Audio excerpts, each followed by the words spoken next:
कुशल निगम। ये वो नाम था जिसने भले ही खुद कोई बड़ी पहचान हासिल नहीं की थी, लेकिन कई नामों को पहचान जरूर दिलाई थी। पूरा जीवन शिक्षक के पद पर रहे। सारा गांव उन्हें मास्टर जी के नाम से जानता था। अपने गांव के पुश्तैनी मकान में वो बिल्कुल अकेले रहते थे।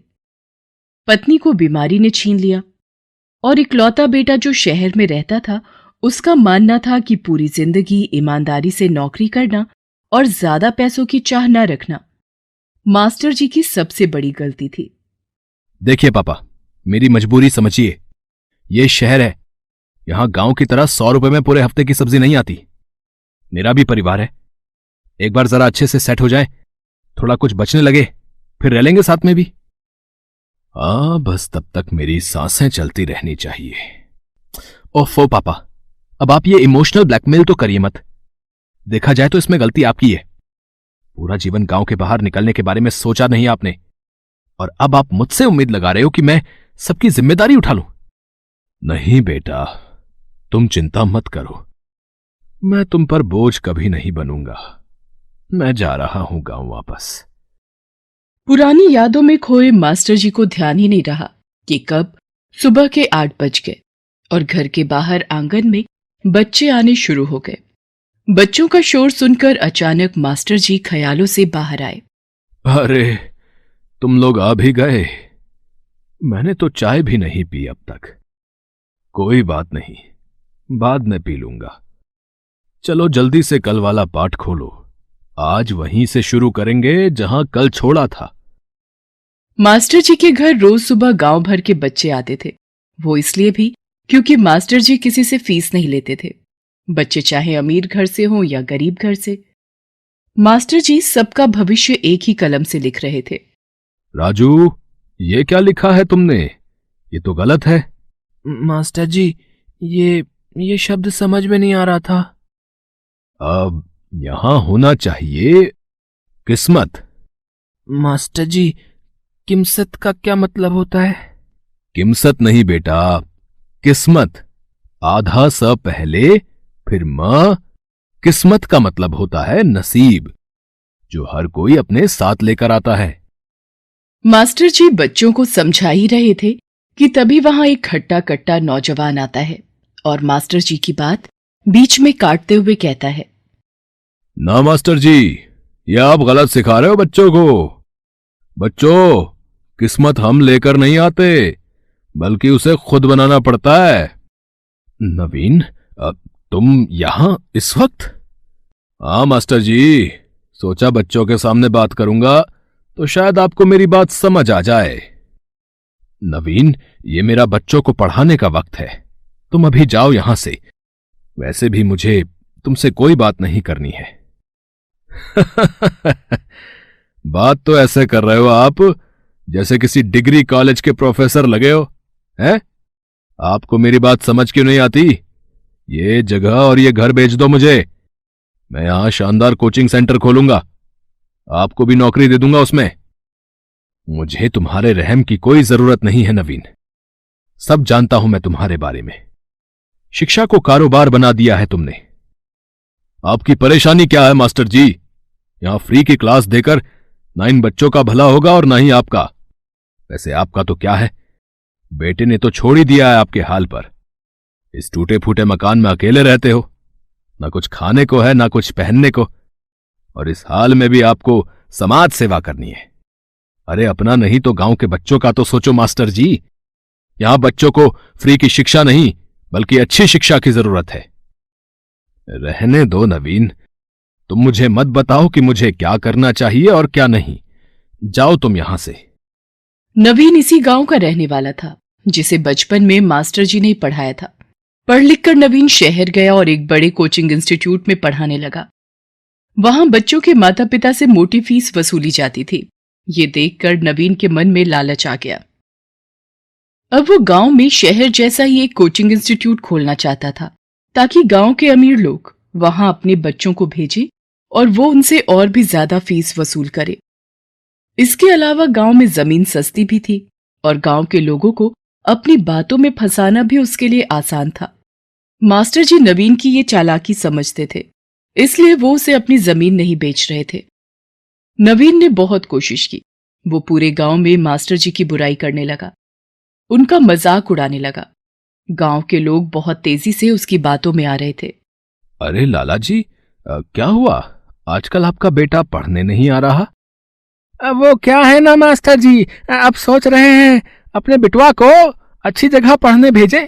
क्या है ना, इकलौता बेटा है हमारा, उस पर खर्च नहीं करेंगे तो कहाँ करेंगे। सुना है अपना नवीन बहुत बढ़िया सेंटर खोल रहा है गांव में, बिल्कुल शहर जैसा। तो हम सोच लिए हैं कि हम अपने बिटवा को वही भेजेंगे। हाँ, बाकी आप बिल्कुल परेशान ना होना, कुछ मदद वगैरह चाहिए हो तो बोल देना हमसे। हाँ। मास्टर जी यूं तो पढ़ाने के बदले किसी से फीस नहीं मांगते थे, लेकिन गांव के कुछ अमीर लोग उन्हें हर महीने थोड़े बहुत पैसे दे दिया करते थे, जिससे मास्टर जी का गुजारा चल जाता था। लेकिन अब नवीन के हाई फाई इंस्टीट्यूट की चकाचौंध ने सबका ध्यान खींच लिया था। नवीन ने मास्टर जी के घर के पास वाली जमीन खरीद ली और उस पर अपना इंस्टीट्यूट बनाने लगा। गांव में जितने भी लोगों के पास पैसा था, उन्होंने अपने बच्चों को मास्टर जी के पास भेजना बंद कर दिया। लेकिन जो गरीब थे, उनके बच्चे अब भी मास्टर जी के पास ही आते थे। मास्टर जी की खुद की हालत चाहे जैसी भी हो, लेकिन उनमें बच्चों को पढ़ाने की लगन बिल्कुल कम नहीं हुई थी। फिर एक दिन, मास्टर जी कहाँ हैं भी या नहीं? हूं, अभी जिंदा हूं मैं, तुम्हारी लूट खसोट अपनी आंखों से देखने के लिए। बस ऐसी बातें बोलकर ना मन खराब कर देते हो आप मेरा। चलो छोड़ो, ये लीजिए इनविटेशन कार्ड। कल मेरे इंस्टीट्यूट का इनॉग्रेशन है, अपने कलेक्टर साहब आने वाले हैं इनॉग्रेशन करने। आप जरूर आना, मैं मिलवाऊंगा आपको उनसे। हो सकता है आपकी समाज सेवा के बदले कोई छोटा मोटा इनाम मिल जाए आपको, है? मास्टर जी नवीन का कार्ड नहीं लेते और चुपचाप जाकर अपनी टूटी चारपाई पर बैठ जाते हैं। नवीन उनके पास जाकर उनसे कहता है, अब तो बस कीजिए मास्टर जी, अब किस बात की ऐंठ है आप में? आपने जमीन नहीं दी, मैंने फिर भी अपना इंस्टीट्यूट खड़ा कर लिया ना। मैं हमेशा आपको यही समझाने की कोशिश करता आया हूं। होने दीजिए जो हो रहा है, मेरे साथ जुड़ जाइए। आपने ही तो सिखाया था ना कि परिवर्तन ही संसार का नियम है। अब आप खुद ही इस नियम को नहीं मान रहे। परिवर्तन प्रगति की तरफ हो तभी अच्छा होता है नवीन। तो मुझसे वादा करो कि गांव के लोगों से फीस के नाम पर मोटी रकम नहीं लोगे, बच्चों की शिक्षा पर ज्यादा से ज्यादा ध्यान दोगे, अपने से पहले बच्चों के बारे में सोचोगे, अमीर और गरीब बच्चों में फर्क नहीं करोगे।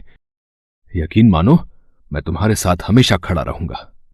मास्टर जी की बात सुनकर नवीन जोर जोर से हंसने लगता है।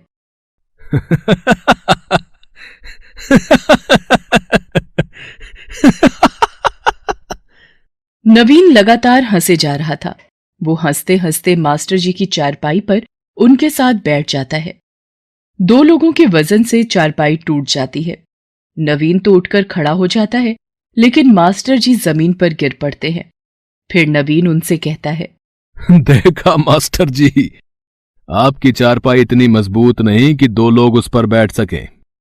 तो सोचिए, आपके उसूलों और आदर्शों में कितनी ताकत होगी। आपका कुछ नहीं हो सकता। रहिए अपने इस टूटे फूटे घर में और सोइए इस टूटी चारपाई पर। इतना कहकर नवीन वहां से चला जाता है। अगले दिन नवीन का इंस्टीट्यूट तैयार था अपने इनॉग्रेशन के लिए। मास्टर जी हर रोज की तरह बच्चों को अपने आंगन में पढ़ा रहे थे। जिले की कलेक्टर की गाड़ी वहां से गुजरती है। नवीन के साथ साथ गांव के लोग भी कलेक्टर साहब का बेसब्री से इंतजार कर रहे थे। लेकिन ये क्या, कलेक्टर साहब की गाड़ी तो इंस्टीट्यूट से पहले ही रुक गई। कलेक्टर साहब गाड़ी से उतरे और इंस्टीट्यूट की तरफ जाने की बजाय मास्टर जी के पास पहुंच गए और मास्टर जी के पैर छूकर उनसे बोले, कैसे हैं मास्टर जी, मुझे पहचाना आपने? जी जी, आप शायद हमारे कलेक्टर साहब हैं ना? नहीं मास्टर जी, वो तो मैं बाकी सबके लिए हूं। आपके लिए तो मैं आज भी छोटू ही हूं। आज मैं जो कुछ भी हूं आपकी वजह से ही हूं। बहुत गरीब था मैं, मजदूरी करता था, पर आपने मुझे शिक्षा का महत्व समझाया और बिना कोई फीस लिए पढ़ाया। मुझे लगा था आप शहर में अपने बेटे के साथ रहते होंगे अब, इसलिए आपसे मिलने नहीं आया। यकीन मानिए मास्टर जी, आज आपसे मिलकर मुझे कितनी खुशी हो रही है, मैं आपको बता नहीं सकता। जीते रहो बेटा, तुमने जो मुकाम पाया है उसके पीछे तुम्हारी मेहनत ही है। जिले के कलेक्टर को इस तरह मास्टर जी के पैर छूते देखकर और उनकी सारी बातें सुनकर गांव के लोगों को ये एहसास हो गया कि नवीन जिन मास्टर जी का इतना मजाक उड़ाया करता था, असल में वही थे जो सचमुच गांव का भला कर रहे थे। इसके बाद नवीन के इंस्टीट्यूट का इनॉग्रेशन तो हुआ, लेकिन बच्चों की भीड़ पहले की तरह मास्टर जी के आंगन में ही दिखती थी।